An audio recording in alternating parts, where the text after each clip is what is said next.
How to snap yourself on Snapchat. Hello everyone, welcome to this channel. I'm here to help you out today. So without any delay, let's get started.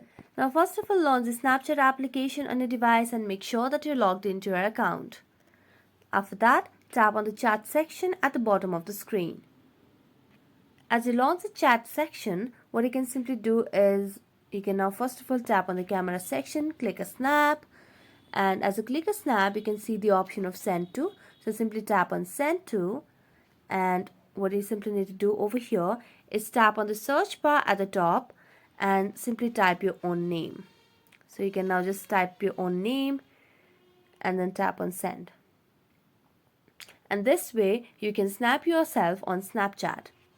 So that's it. Thank you so much for watching this video. If you enjoyed watching it, don't forget to like, subscribe and hit the bell notification for more updates. That's it for today. See you next time.